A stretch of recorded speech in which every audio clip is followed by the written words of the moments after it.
Money, in theory and practice. Let's talk about that. I agree with you, Aaron, that money has gone from a physical, tangible object, originally from the barter system to money, to now more of a symbolical abstraction, from cash to now just numbers and figures in a financial account and on your card. And I would say the name of the game in that is flexibility. Flexibility being able to use your assets. In a barter system, a person can only trade the cows, the chickens, or the crops that they had on hand. They were limited in the form of trade. With the cash system, with being able to attribute your money to a physical symbol, what someone can do is find someone else who's willing to take their bartered goods and trade it for a universal value, something that was accepted by everyone. So what that did was it created this form of flexibility to use your money. You see, the big benefit of flexibility is the size of the trades you can make. It's really challenging to go and take 500 cows and make a transaction with that. But if you could make a universal symbol that's smaller and has value, and you trade your cows to that universal symbol of value, then that small little token has the same value as that 500 cows. It increases the flexibility of being able to use your wealth. It's called liquidity in economics, being able to have liquid finances. It's hard to sell a car, but it's easy to get someone to take your money to buy something. Even if the car is worth $3,500, you have $3,500. Objects are harder to get rid of or make trades with than with a universal symbol because it is universal. Now, that being said, I think the current trend is moving away from the cash to, like you said, on the bank and the cards, and even further so to cryptocurrency, because with cash in banks, you still have cash, it's in a central bank, and that still takes up space. With cryptocurrency, it's mainly data in a server, which takes even less space. The less space currency takes and the less weight it has, the less difficulty in moving it, the bigger scale of economic trades you can make. It's all about flexibility. The more flexible, the more liquid assets are, the bigger trades you can make, which makes sense in a vastly growing global economy. That is why I think the tendency for money is to go this way. It's that way we can go on a bigger scale, especially in a world where countries are interacting more and are more entangled in their economics. I mean, US and China, they can't separate from each other and handle economics okay.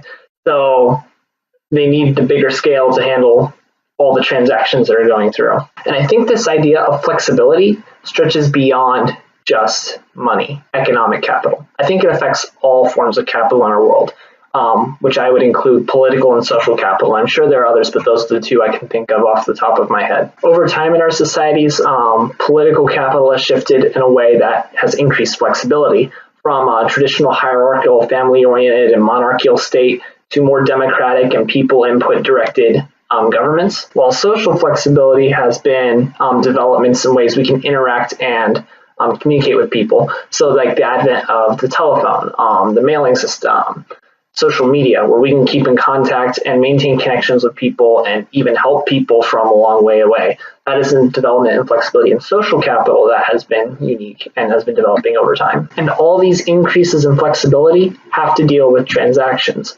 In a democratic society has lots of transactions in political capital. People contact their congressman, and if the congressman isn't going to listen to them, their senator might, or their state representative might. There's more people they can go through to use their influence. And people in office, they can reach out to many people and use their political influence to try to use political capital.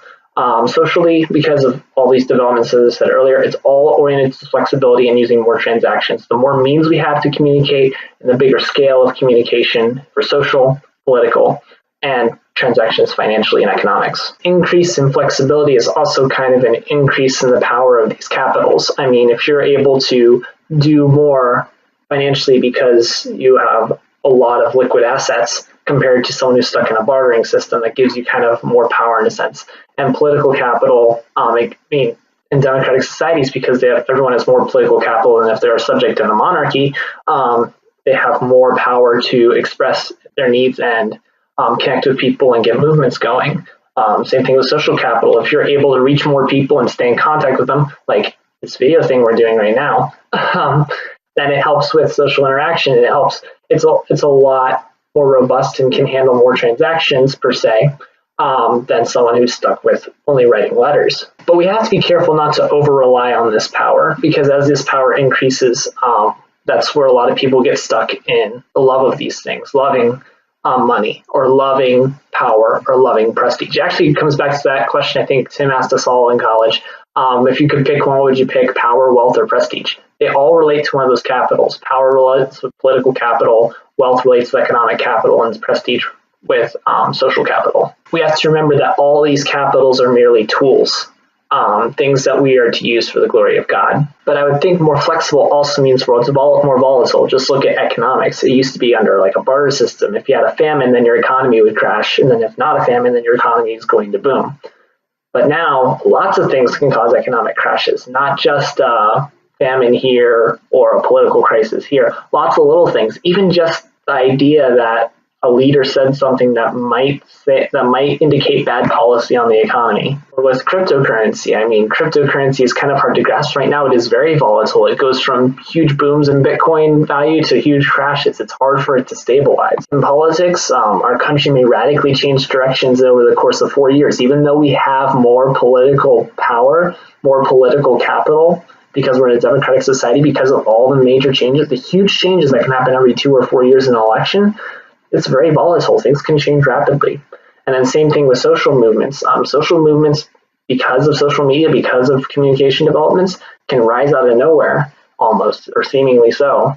So I would say flexibility while also increasing power for these forms of capital, it also increases volatility. But to succinctly answer your question, Aaron, I would say the main reason why economic value has gone from barter to just numbers on a screen has been for flexibility, to increase the flow of transaction, because that's a lot of livelihood is dependent on economy. It's dependent on a form of capital. So anyway, those are my thoughts. I'm interested in hearing the thoughts of everyone else. I noticed there's a lot of money questions recently, which makes me wondering, I'm kind of like, what's going on in people's minds that money's kind of in the center. Just an interesting observation, no critiques there.